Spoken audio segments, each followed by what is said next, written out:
India کے معروف عالم شاہی امام پنجاب کے بیانات کے لیے مولانا عثمان تھیرپی کو سبسکرائب کریں۔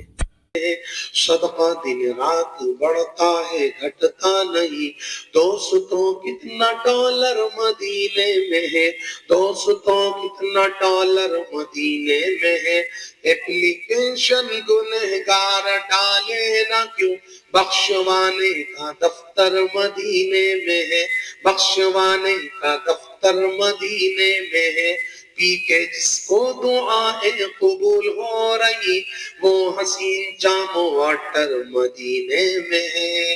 آؤ دربار آقا میں مل کر چلے، آؤ دربار آقا میں بچوں چلے، آؤ دربار آقا میں مما چلے، آؤ دربار آقا میں بہنوں چلے، زندگی کا سفینہ مدینے میں ہے، زندگی کا قرینہ مدینے میں ہے۔ جیسی محبت مسلمان مدینہ پاک سے کرتے ہیں، اگر ایسی محبت مسلمان رسول پاک سے کرنے لگے تو اللہ کی معرفت مل جائے، اللہ کی محبت مل جائے، اللہ کی دوستی مل جائے۔ مدینہ اصل نہیں، شاہ مدینہ اصل ہے۔ لکھا ہے علماء نے، ایک مداح رسول، مداح مصطفیٰ ساری زندگی نبی کی شان میں کلام کہتے رہے، ساری زندگی نبی کی شان میں کلام کہتے رہے۔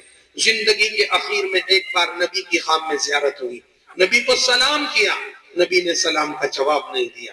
یا رسول اللہ، ساری زندگی ہو گئی آپ کی شان میں قصیدے گنگناتے ہوئے، آپ ہمارے سلام کا جواب نہیں دیتے۔ اللہ کے نبی نے فرمایا، ارے دیوانے، ہم اپنی تعریف سے خوش نہیں ہوتے، ہم اپنے اتباع سے خوش ہوتے ہیں۔ تعریف اللہ کا حق ہے، اللہ کو دے، اتباع نبی کا حق ہے، نبی کو دے۔ آتی کل ذی حق حقہ، جس کا جو حق ہے ادا کر دے تو مومن بن جائے گا۔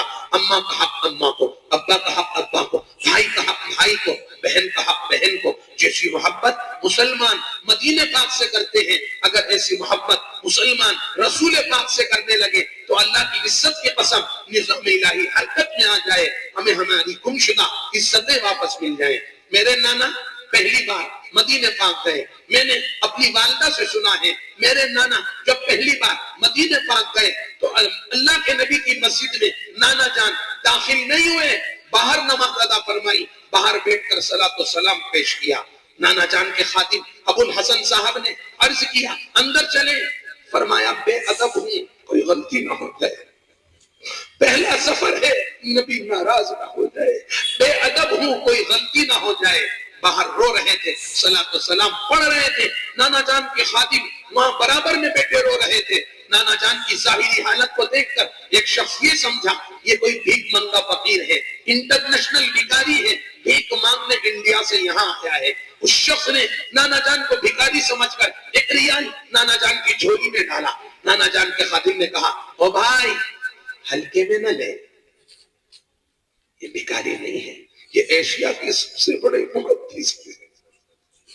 جیسے تجھے سورہ فاتحہ شریف ہے، ان کو بخاری شریف یاد ہے، جیسے تجھ کو سورہ فاتحہ شریف یاد ہے، ان کو بخاری شریف یاد ہے۔ نانا جان نے اپنے خادم کے ایک مارا، میں بے ادب شیخ کا بے ادب خادم، نبی کے در پر آ کر میری بڑائی بیان کرتا ہے۔ فرمایا اس نے بھکاری سمجھا، اس نے مجھ کو بھکاری سمجھا، لیکن تو نے یہ نہ دیکھا کس کے در کا بھکاری سمجھا، یہ آقا کے در کا بھکاری سمجھا۔ ریال ہاتھ میں اٹھا دی، دعا مانگی، اے اللہ تجھے اس ریال کا واسطہ میری بخشش کر دے، تیرے نبی کے در اقدس کا بھکاری سمجھ کے ملا، میری مغفرت کر دے۔ وہ ریال ہندوستان کے ساتھ لے کے گئے، اپنی بیٹیوں کو دکھایا کہ لو اس کو ہاتھ میں لے کر دعا مانگو، تمہارے بابا کو بھکاری سمجھ کے ملا۔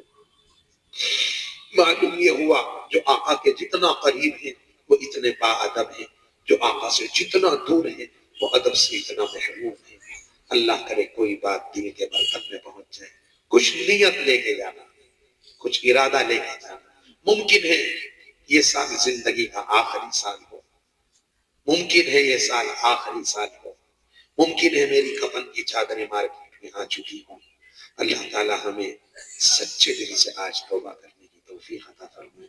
بڑا دل لگا آپ نے بڑی توجہ سے سنا، سننے کا حق ادا کیا، اللہ جزا دے۔ جب سننے والے متوجہ ہوتے ہیں تو کرسی خود بولنے لگتی ہے، کرسی خود بولنے لگتی ہے۔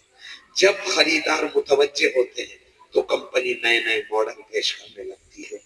یہ سننے والوں کی سماعت کا کمال ہوتا ہے کہ صحرا بولنے والے کو بنتا ہے لیکن کمال سننے والوں کا ہوتا ہے۔ اللہ آپ کو جزا دے، اللہ آپ کو جزا دے۔